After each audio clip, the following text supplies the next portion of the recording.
Welcome to the Age of Awakening. Please identify yourself. Enter. Hey, welcome back, everyone. As I mentioned this week, my guest is Dr. Sam Madeira, the clinical science liaison and medical educator at Microbiome Labs. And I'm excited to have Dr. Sam on for multiple reasons. One is we use their products. They're amazing. But primarily for you guys, here we are. It's the new year. Typically, everyone is in the mode of how do I get healthier? How do I improve my overall well-being? What are some of the steps? And we know, the typical losing weight and starting to exercise and all those things are very important when it comes to lifestyle and improving our overall well-being. But I want to get specific today about our gut, our brain, and the gut-brain axis and how it impacts our health. And we could be doing all the right things, but if our gut is not right, we're not going to get the results. We're not going to get the kind of impact to our health that we may be hoping for. And I'm hoping Sam, and I know he can, will be able to provide some insight today. Sam, welcome to the Triple P Life Podcast.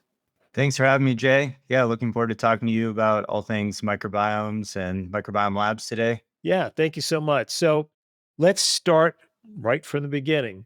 So tell us specifically how important the gut is as it relates to our overall well-being and why it perhaps is one of the most overlooked assessment when it comes to people and looking at their well-being.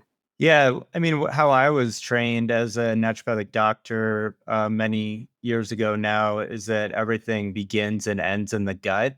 So whenever a patient would come to my clinic and whenever I do a consult here at Microbiome Labs with our lab test consults that we do on the clinical team here, we're always looking at what's going on with the gut as it mirrors what's going on in the body and in the immune system. So in the gut, we have both a nervous system in the gut. We have a gut brain, so to speak, right? Enteric gut nervous system. And then we have the immune system in the gut as well. And we make most of our serotonin in the gut. So that gut brain, that nervous system part of our gut is a real thing. And there's the old saying of like, I feel it in my gut, or my gut says this, right? So, or listen to your gut when you're trying to make a decision about your life. So we kind of have this in our culture and kind of everyday sayings, but we kind of maybe forgot to actually do that when we're eating. It's like we're not what we eat, we are what we assimilate, right? So what you get from what you eat in your nutrition, or how much inflammation is in your gut, or if you're really bloated or not, or having a lot of digestive symptoms. And those could be intermittent or occasional or circumstantial, or they could be connected to other symptoms for different people, and they can kind of track those and how they cycle with like hormones and things like that. So I think it's everything, of course, that's what we're here to talk about, right? Sure.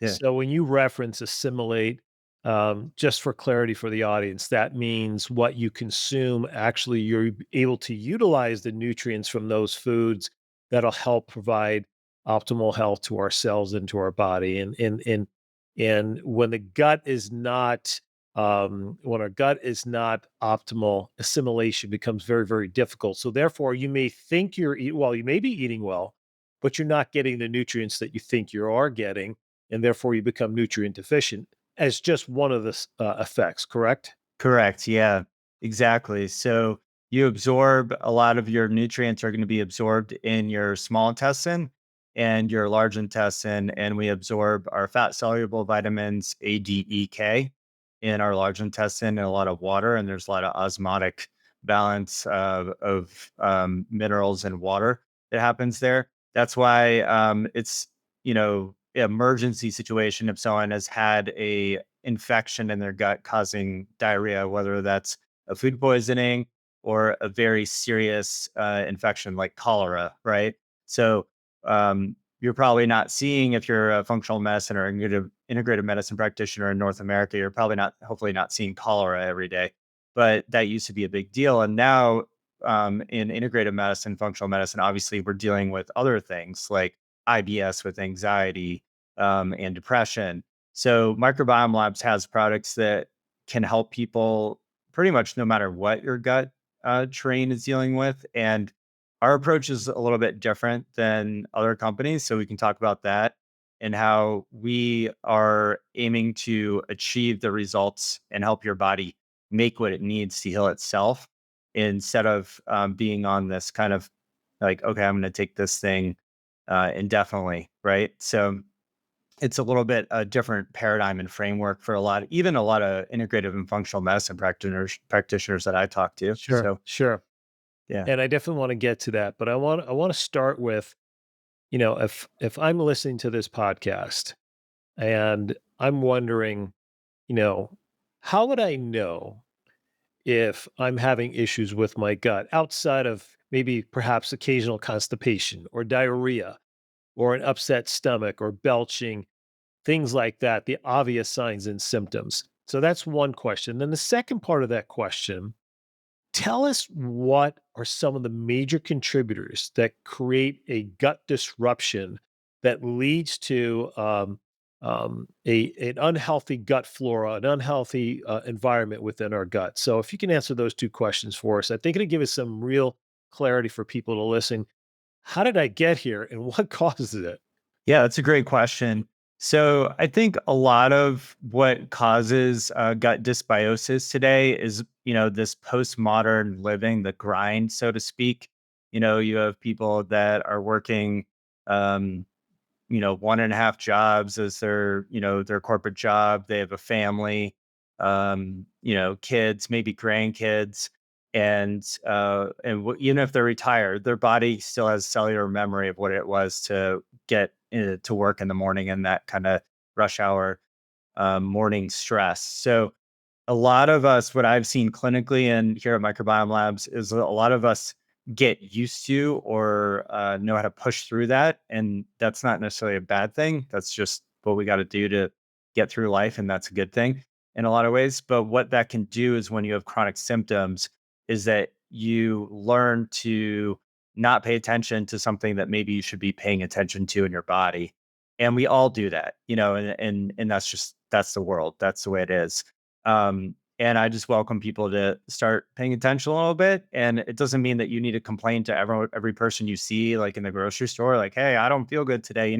That you may notice if you hang out with like older relatives, it's pretty common. They're talking about their symptoms a lot because they're slowed down enough to kind of say, like, wow, like I didn't used to feel this way. This sucks. So how that happens is stress. One of the biggest impacts on the gut is stress. You have to be in rest, digest, relaxation to get blood into your intestines, into your stomach. You have to be sitting ideally, chewing your food, not on, like three different cell phones, not on your computer, not on your tablet while watching TV. I had a friend post like 10 years ago on social media. This is ridiculous. I'm on my laptop. I have my iPad and my iPhone, and I'm watching a TV show, and my kids are running around the room. That's like what a lot of us do.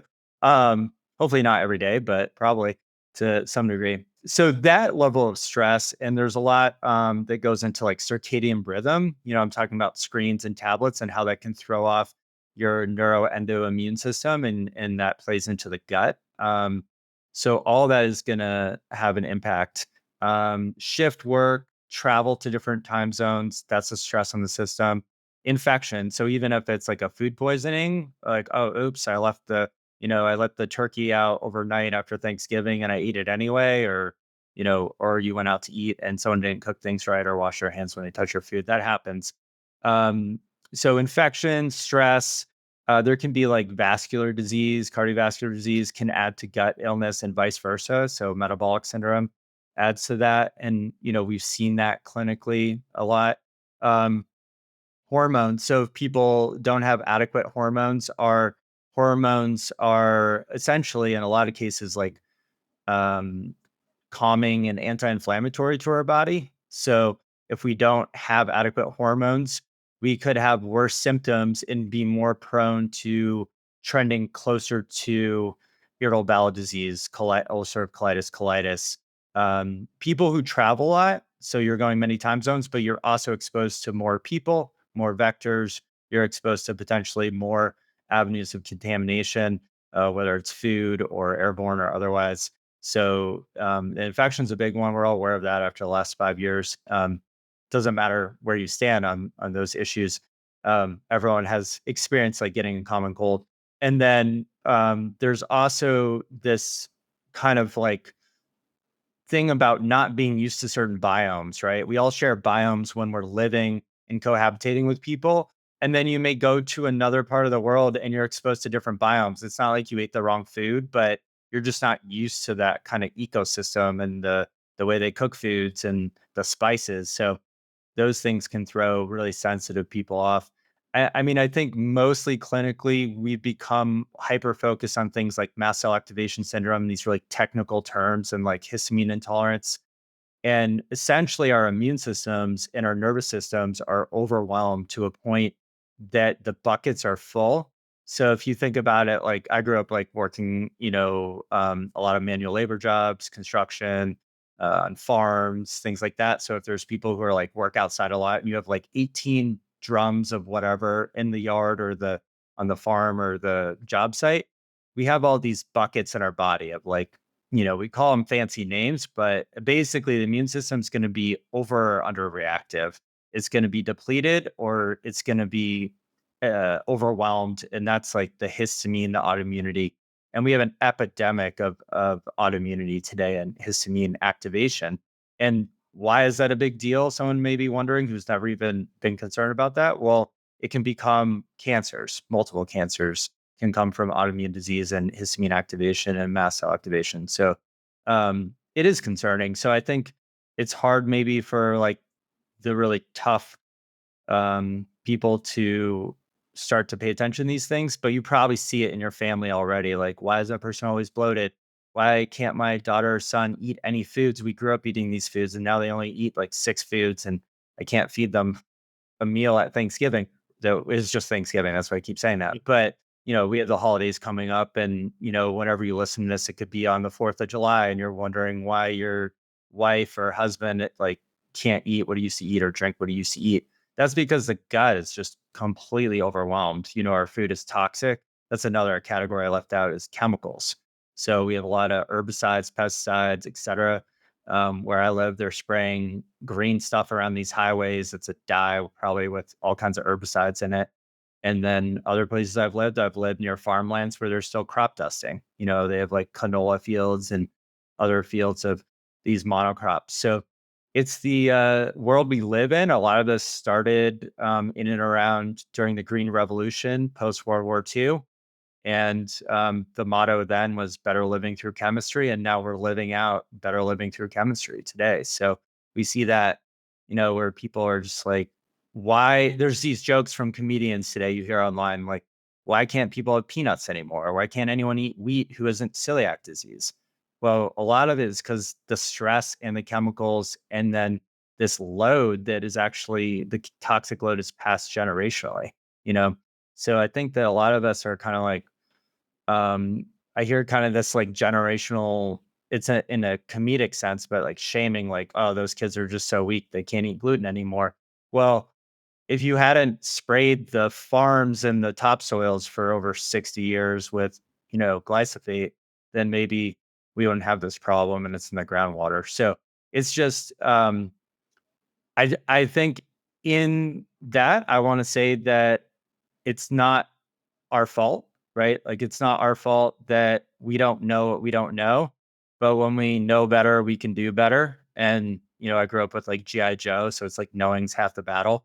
So then you got to do something with it, and the action is like, okay, well maybe I'll get a stool test, or I'll go see a functional medicine doctor and help me figure it out together as a team. And I think that's the hope, because we can get so bogged down on like, okay, why is this happening? And let's blame them and get upset at them and over there.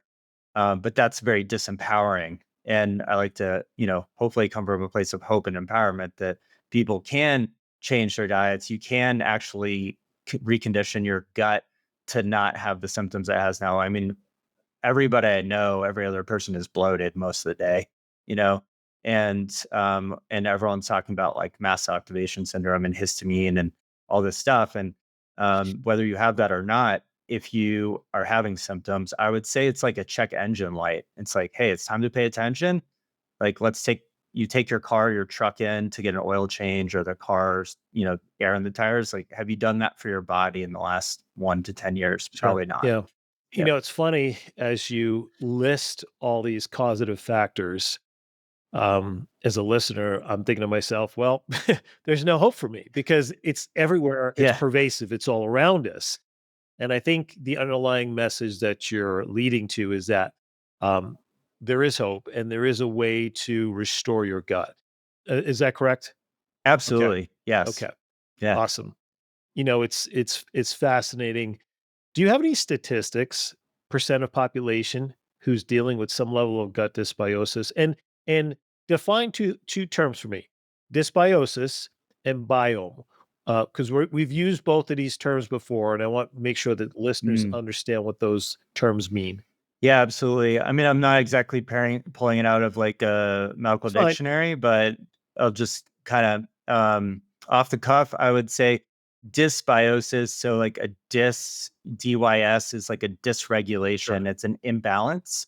And bio is life. So it's an imbalance of the life in your gut, which a lot of that is healthy bacteria and healthy other things. We have like commensal yeast in the gut, like Saccharomyces boulardii, so which you can take as a supplement. So, to my point is that you have a disbalance of the natural order that's supposed to be there. That is, you have these keystone commensal Sure. species, and like think of a keystone as, if you're a mason, you probably already know it's holding up that whole side of the building, but especially the arch or the doorway you walk through. So if you're near like an old university anywhere in the world and you're listening to this and you walk through like an arch or you drive by it every day, you can see those like keystones. Oh, that's holding up that arch, but it's probably holding up, arguably the keystones are holding up that whole building. And if those collapse, you don't have adequate biosis, life. And motility is a huge part of that too. So you need to have adequate movement through the gut. And that's a lot of reason why people are still bloated today, even after doing all the things. And then the other term was biome, right? So biome, we're talking about microbiome. A biome in biology is like it's like a ecology um, network of life that is like all cohabitating and working together. You have colonies of bacteria in the gut. Our bodies are been cohabitating and are coexisting with bacteria for eons. Our mitochondria came from bacteria. So we have been in this symbiotic beneficial relationship with bacteria for thousands of years. And we wouldn't actually be what we are today without that. So when you literally say the gut brain axis, if someone has brain issues, you have to work on improving their gut in that dysbiosis to get it back to a healthy ecosystem there. So hopefully that helps. I mean, if anyone like walks in the forest or through like grasslands or something, you're probably familiar. If people here spend a lot of time in nature, hunters, bird watchers, golfers, you're looking at things around your horizon, right? So you're going to kind of understand like, okay, there's like this topography and we don't want that to be changed too much. We want it to be improved, and we use like fertilizers and on our lawns and things like that. There's ways to like fertilize your gut in a healthy way, so to speak, to Sure. help it be healthy. So hopefully that helps the It audience. does. And then the other Yeah. part of the question I asked is, do you know, is there any metrics that indicate what percent of the population is dealing with some level of these issues? I would say that pretty much everybody that's going to a functional medicine doctor today is dealing with some level. I don't have a stat. I mean, I could pull one up in a minute, but pretty much everybody in the chronic health category is dealing with gastrointestinal issues and definitely fatigue. And their gastrointestinal issues most likely are a cause of the fatigue, if not one of the causes, if you will. So It's like, I think it would be harder. It may be easier to break it down by demographic, like, what percent of women, 35 to 45 or something. But most people are dealing with gut problems, and it's only becoming more common, not less. So I bet most listeners know somebody that's like, okay, yeah, they can't eat many things, or they have celiac disease, they don't eat gluten, or they're on kind of a weird diet. What's that about? You know what I mean? So you don't have to be a healthcare practitioner to start noticing this around you. And I think part of the problem, especially with men, because I worked mostly with men in my clinic, is that us men are really great at, um, we're super great at minimizing and procrastinating on our health problems. And um, that there's a lot of reasons for that. But basically, um, basically, we um, may think we have a healthy gut, and there's like a certain pride in like, I can eat anything. I have an iron stomach, and I will just tell you all right now, I've never met anyone who has a quote unquote iron stomach. There's just certain things we're just not meant to eat. It doesn't matter who you are. So, um, you know, with that said, some people can definitely eat a lot more things than other people. So I think I think with the level of things that the causes that I talked about in the beginning, we're seeing more and more. And I think most people going to an integrated medicine practitioner have digestive complaints. I would say probably 8.5 out of 10 at least. Sure. So from my Um, experience. Here we are. So I want to ask you this question. There's obvious been a rapid increase in depression and anxiety over the last 8 to 10 years. 900% increase in children on the age of 18. Think since 2017, it could be 16, 17. Don't hold me on the year, but it's right around that time. Um, in your professional opinion, do you feel that there's a direct link between the gut issues that people are experiencing and the massive increase we're seeing in mental health issues that people are dealing with? Absolutely. Yeah. I mean, even just with you can have someone who has a recent gut infection. Like, for example, this last winter, norovirus was coming up a lot. We were just seeing a ton of norovirus. Um, and we could even see it in some stool tests out there, right? So, um, what we're seeing is that impacts mood even after the infection is gone, which means the patient could be asymptomatic, and it doesn't have to be just norovirus. So I know that's what I started with. Just anything that happened to the gut, you ate something wrong, you could have lower, you know, serotonin and dopamine. When you eat gluten, your brain actually makes essentially our own endogenous, like opiate like substances. You get like this kind of high a little bit. And that's why a lot of people are like, "Oh man, I'm really craving that pizza." Mm. You know, like, let's get pizza. Come on, those breadsticks with mozzarella on them, aren't those amazing? You No. know, so it sounds great. Yeah, sounds great at first. Yeah, Yeah. no, right? Because we know what it does. Um, and people are eating with their kind of nervous systems and their taste buds and how it's going to make them feel. We call it comfort food, right? Or a lot of us do. So you probably have comfort foods that are really healthy for you and maybe some that are really not healthy for you. Um, but what happens with the mood is literally, for example, let's say someone gets a Z-Pack, they get a azithromycin, they have an infection in their throat or sinuses, and they take that. And then after that, they have an enteric candidiasis issue or vaginal yeast infection potentially. Um, Candida is very histamine promoting. So what does that mean? What is histamine? Think about like a bee sting or allergic reaction. That's histamine. So you're going to be irritable. May have more red skin. You may have more like loose stools, diarrhea. So you're probably not going to be like the happiest and nicest person to be around in that situation. And that's going to just totally throw off your mood.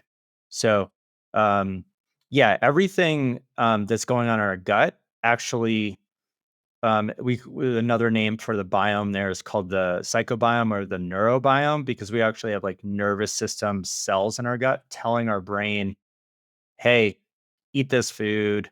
I have pain in my gut. I don't, this hurt. So our gut and our skin are the most similar embryologically. So when we develop in utero as a baby, you know, in the womb, we are our nervous system is our nervous system, but our skin and our gut, when the skin is like the biggest organ per surface area, right? Our skin and our gut is the same embryological cell line.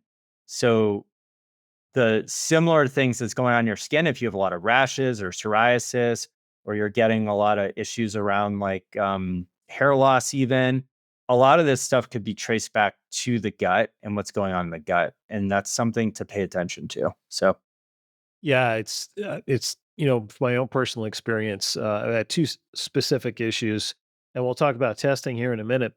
Is I went and got tested. I was having chronic joint pain, bilateral, lower and upper extremity, and I was thinking, oh no, I was thinking rheumatoid or somewhere in the rheumatoid family. And I got tested, and I was negative. All the inflammatory markers were negative, and so at least for that. So I got some, sensitivity tests, gut tests, and found out that I had a very significant sensitivity to, believe it or not, red meat, because we eat a lot of red meat and a few other things. And so we went through elimination diet, and then we found out I had candida, which is interesting because I don't eat grains very rarely, and I don't eat sugar, which very rarely. And so we restored the gut, got rid of the offending foods, did an elimination diet for 3 to 6 months, and all the symptoms cleared up. Right? Didn't take any medications, doing anything, just changed the input so the output was different. Right? What I put into my body, so the body can start to heal from within. So tell me specifically, um, patient comes into you, maybe similar symptoms to myself or similar symptoms that you had referenced before: chronic fatigue, lack of focus, brain fog, maybe loss of libido, um, you know, just general lack of vitality. How would you assess and would, as far as from a gut perspective, to determine if the gut is a contributing factor, to know with as much certainty as possible that this is the approach we need to look at, or at least one of the approaches? Because you mentioned hormone optimization before too, and that's another thing that we look at as well. yeah, absolutely. So, I mean, I would definitely want to look at their a stool test. So here at Microbiome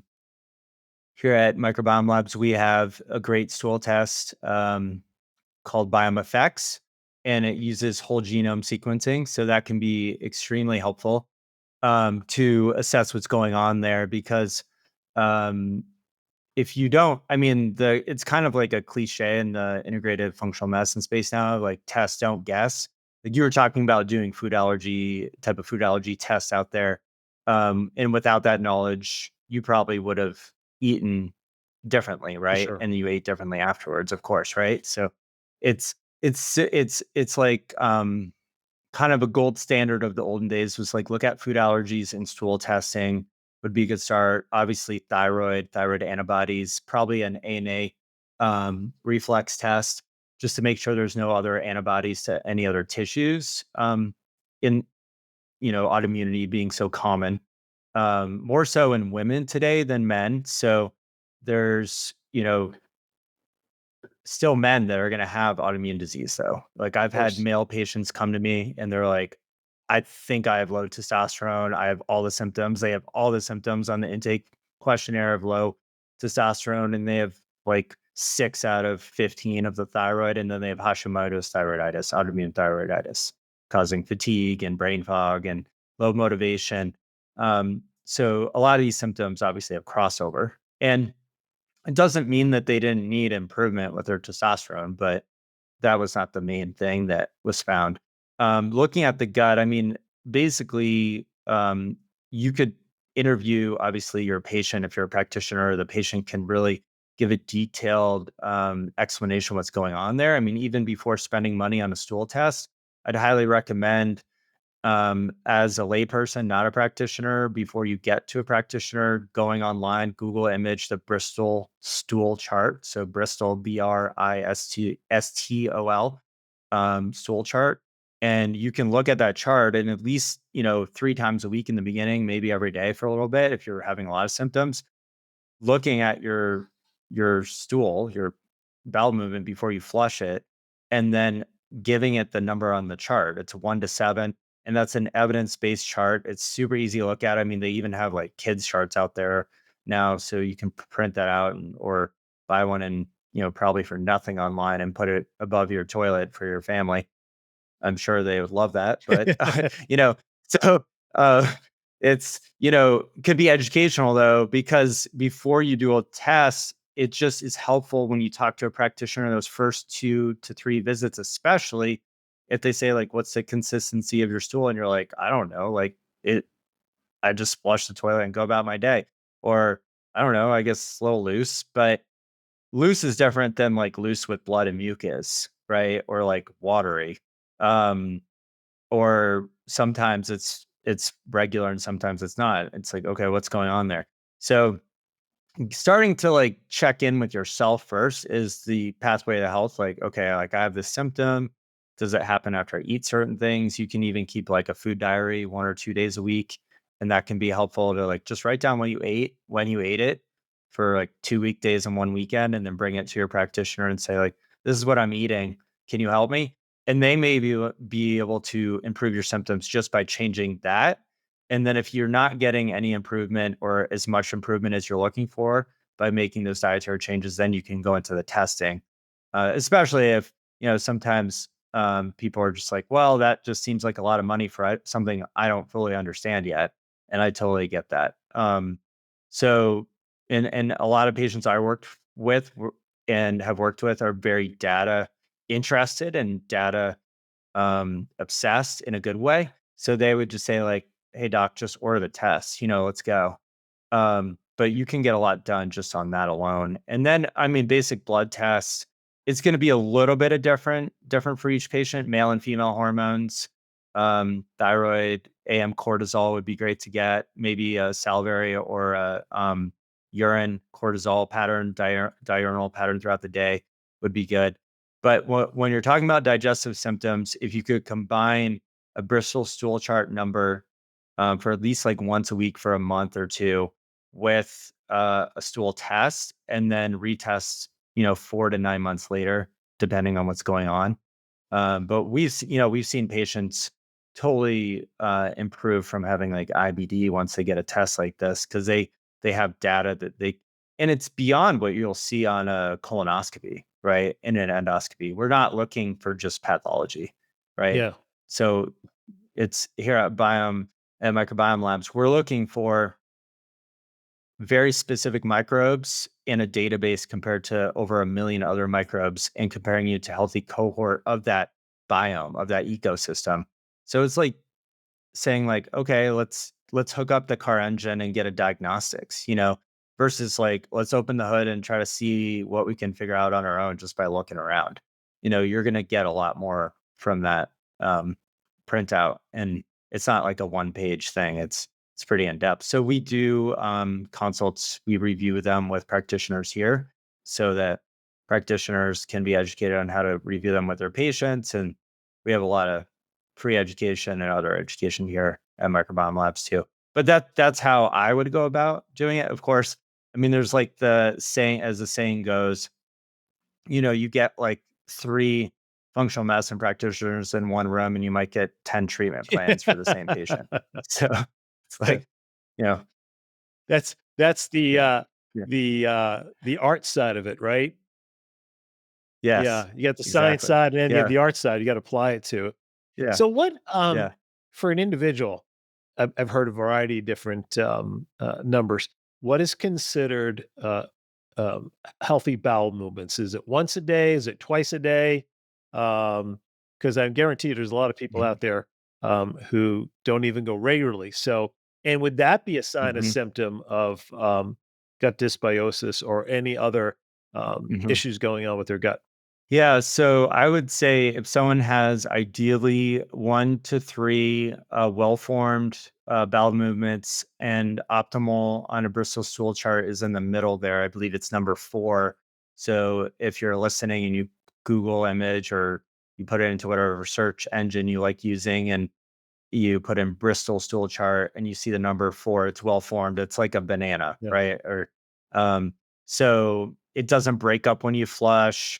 There's no like oil on the oily kind of surface on the toilet, if you will. So um, that is ideal. And then 1 to 3 times a day. Hmm. Some people would say like, oh, one's plenty. I mean, if you feel good at one and you're not like holding it in the rest of the day, that's the thing. A lot of like teachers, first responders, doctors, nurses, hospitalists, parents are holding it because they can't go to the bathroom, right? It's like can't leave the OR if you're like, in the middle of Yeah. a surgery.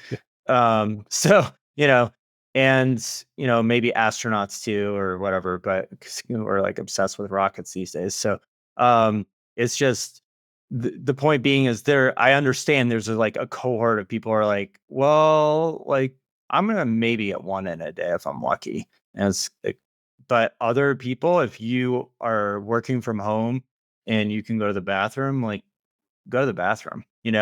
So ideally in Ayurvedic medicine, which is like the natural indigenous medicine of India for thousands of years, like 5,000 years or something, they say you need to have bowel movement before 10 a.m. local time. So wherever you are, if you're holding it all day, you're circulating those toxins back into your blood and your lymph and everything. So you want to get it out. I mean, this is if you are constipated and you're not only going to the bathroom twice a week, a lot of people today in the wellness community are obsessed with like sauna and cold plunge, and I think that's great. But if you don't have a bowel movement and you're doing sauna and cold plunge, it's kind of like, the cart before the horse, in my opinion. Yeah. You're releasing all those toxins into your system. Yeah. Totally get it. Yeah. So tell me about the products that Microbiome Labs use to help people to restore their gut. Yeah, so our flagship product is a spore-based probiotic. It's a bacillus species, multiple species. It's called Megaspore Biotic, and Microbiome Labs has been out, in the front runner, the first human-based spore probiotic that doesn't need to be refrigerated since about 2013 now. So, and it's almost 2026. So you know, well over a decade, and we have at least 14 plus clinical trials on Megaspore and our total gut restoration protocol. So the TGR is what we call it, total gut restoration, is amazing because it has the Megaspore, and then we have Mega Pre, which is a prebiotic. So it's basically like that fertilizer, if you will. It's food for the keystone commensal bacteria like Akkermansia, which a lot of listeners may have heard of. So you're giving something to restore balance and to get that dysbiosis resolved with the Megaspore biotic. And Megaspore has these different bacillus species in there that we can go into more detail if we do another one on this. But basically, helping your body fight off infection. Being a spore-based probiotic, it actually kind of balls up into that spore form and then can kind of open up. And it's okay to take it with other things. So you can take it with antimicrobial herbs. You can take it with antibiotic prescriptions. And it does have these spores that create a more advantageous environment for the commensal, the good bacteria that are supposed to be there, and a more harsh environment for the bacteria that are overgrown. So it brings balance. And then you have that reinforcer, that fertilizer with the mega pre, the prebiotic. And then you have the rebuilder, which is the mega mucosa, And then megamucosa has immunoglobulins, which bind toxins but don't bind the good stuff, and like a magnet, and pull them out of the body through the intestines and everything. And then it has amino acids, and the amino acids also help that barrier in our small intestine. We have a mucosal barrier. It's a very delicate lining in the small intestine where we absorb our nutrients. So when I said we are what we assimilate, we're assimilating those amino acids that we break down in our intestines and our gut through the small intestine lining wall. We're literally pulling them into the blood. So if you have leaky gut, if you've heard of leaky gut, it's when that, you think of it like a one brick thin wall, right? And there's cracks in the bricks in the mortar, and the bricks are moved out of the way and they're cracked in the middle. That's what happens with leaky gut. In the scientific community, they call it gut impermeability. So with that gut impermeability, you need something like megamucosa to heal that lining. And that's what the megamucosa does. And then we have mega IgG 2000, which is immunoglobulins on its own. And that is amazing, especially if someone had like food poisoning, or if they've had frequent infections or autoimmunity, or they have like they're very sensitive to a lot of foods. It can kind of program over time how your gut responds in its immune reactivity to food. So, like for you, you said I have these food allergies to things I like eating. So, for someone like you maybe do a total gut restoration plan. Maybe you start with Mega IgG 2000, and then you move through the rest, like Megaspore, Mega Pre at the very end, Mega Mucosa in the middle. And then it comes in like a great package that just kind of walks you through that whole program. And we have a lot more education on it, but that's kind of me trying to keep it as um, user friendly as possible today. Yeah, we've been utilizing the protocol in our Revitalizing Health and Hormones clinic, and it's really been quite remarkable. It's so easy to follow and so effective as far as getting results. So if it was somebody just sitting here listening, going, well, that sounds all interesting, which one would I start with? And I know that's very generalized because so many people have different issues going on. But is there a general Mhm. one that they may start with, and maybe until they can get to a natural healthcare provider to get more in-depth analysis to look at more Mhm. from a clinical basis? Yeah, I mean, with so many people having histamine problems right now, I would start probably with HU58, which is one I didn't mention, which is a little bit stronger and more histamine balancing and more targeted towards the overgrown bacteria. We have SIBO, small intestinal bacterial overgrowth today. So a lot of people are dealing with bloating, and the mega IgG 2000 you could do right after that or with that. I personally always travel. If I'm going to travel with one thing personally, for people who are like me who are traveling every month, I'm with the Mega IgG 2000, and I take at least two of those every day with food. Doesn't matter if I feel good or if I don't feel good, especially if I'm headed to the airport, got, the next day and the day after, at least. So for the whole week I'm traveling, I'm taking it. And then if I go out to eat, I take it because, you never know what's going on in these kitchens these days. So not to gross people out, but so for me, it's Mega IgG 2000. For most people with like bloating and histamine, you may want to start with HU58 or Mega IgG 2000. Um, for people that don't have a lot of like histamine like signs and like food allergies and stuff, you could probably start with the flagship product Megaspore and start with one capsule every other day. Monday, Wednesday, Friday is a really gentle way to start, and then work up to what the bottle says on there. So I think that could reach, those three options reach pretty much everybody that I talk to these days. So Yeah, that's yeah. really good suggestions there. So as as people are making uh, goals for the new year when it comes to their health and doing kind of a comprehensive assessment of where their health is at, if you had to rank it, and I understand we were talking about the gut the whole time here in these last 40 minutes or so. So if you had to rank it, where would you put the gut as far as getting assessed? Getting blood work, hormones checked, like you said, blood analysis done.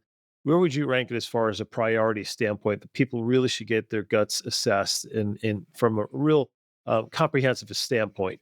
I think it's definitely I mean, I come from a hormone world. We're doing lots of blood and urine testing for hormones mostly, clinically, and seeing a lot of patients doing that. I would say that most people need to also have a stool test. And the frequency they need to have a stool test is going to be different for everybody. But I would say if you have not, looked under the hood, so to speak, and you've never had a stool test, I would say everybody should, especially if, you are wanting to prevent illness. I mean, if you already have like IBD or you've had IBS for 15 years and it's relapsing, unrelenting, yeah, I mean, hopefully you've already had a functional stool analysis, but that person definitely needs to have it. Um, Everybody else, I think, should at least have one like every 2 to 3 years because what we don't know, we don't know. I mean, I've done stool tests and I've found things that would blow people's mind. I found like pollen in their stool and they had Hmm. chronic diarrhea for weeks. I found parasites that people have taken photos of at labs. I found, I thought it was one thing. I'm thinking, oh, this, if it walks like a duck, talks like a duck, blah blah blah, right? No, it was this other thing. So, if you really want to help your doctor help you, let them order the test that they think is like number one.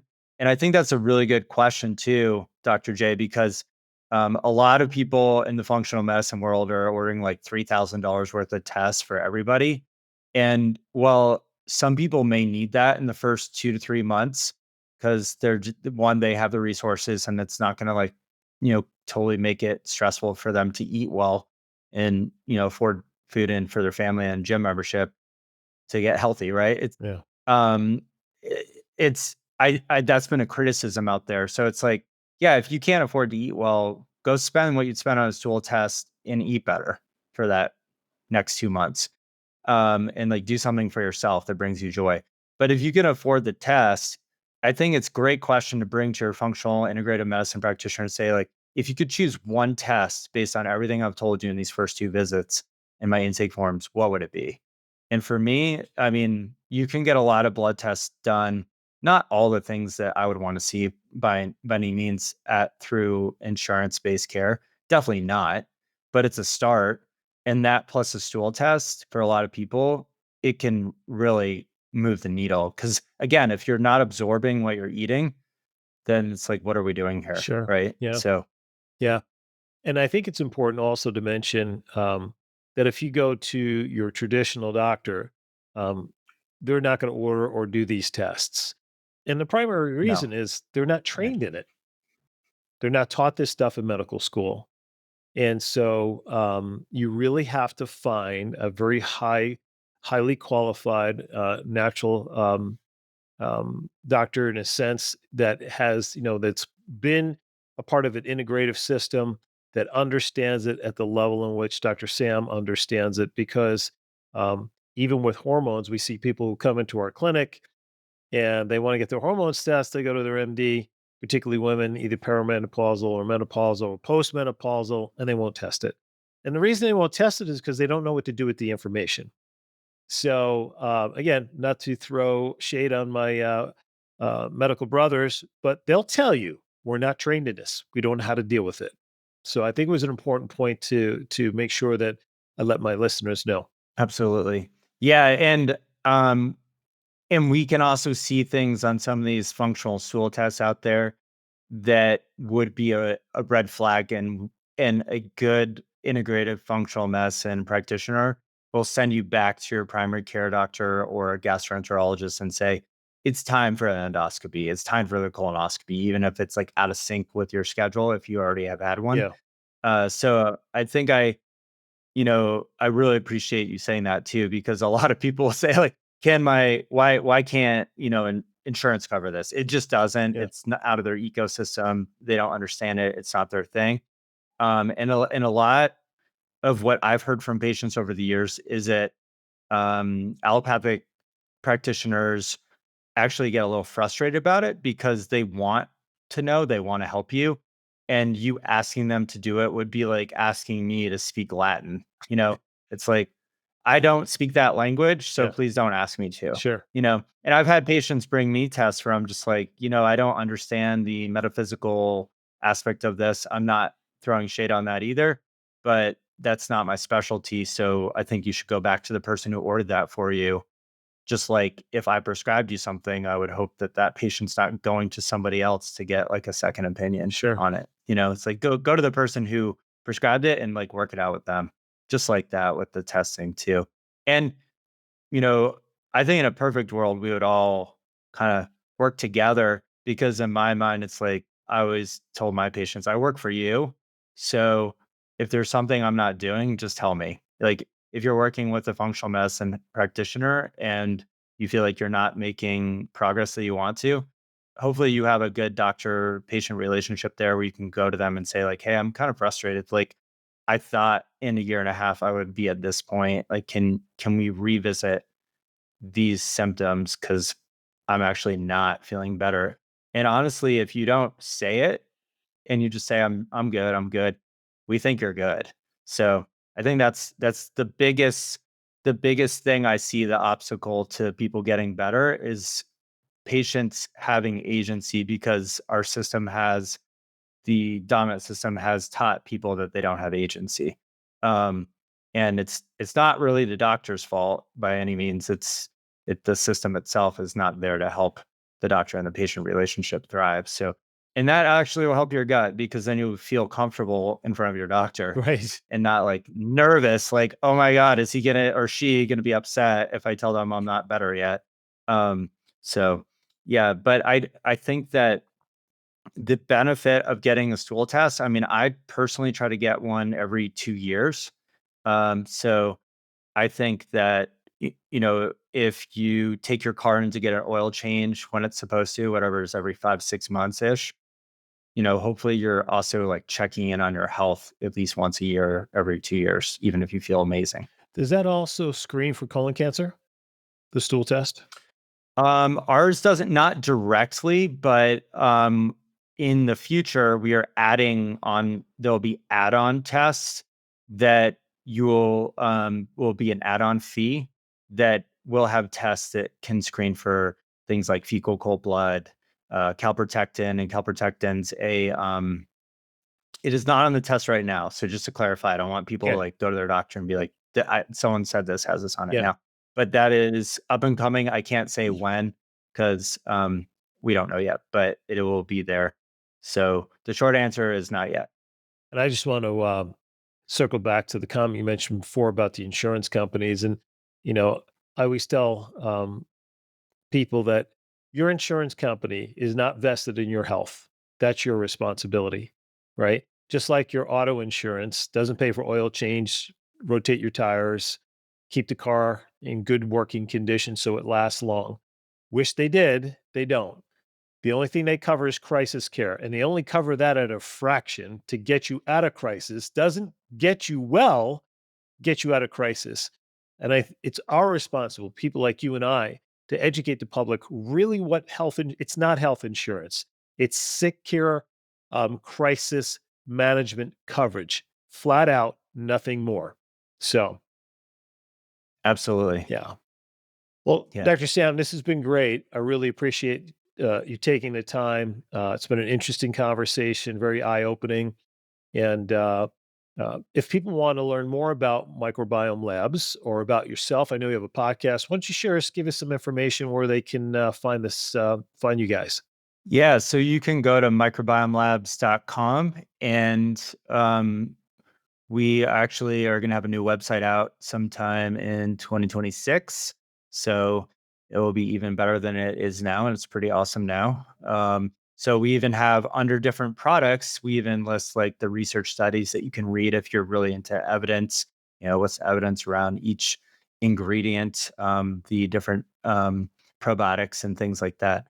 As far as myself, I have a Substack. So if you just go to Substack and type in Dr. Sam and then my last name, Madeira spelled like the wine. You can find my podcast is there, and the Substacks that I've written are there too. That's fantastic. Yeah, it's a great place for people to check out, get more information, become informed. And if you are in the Eau Claire area, Western Wisconsin area, reach out to Revitalizing Health and Hormones, where we're utilizing microbiome products. We're doing the testing.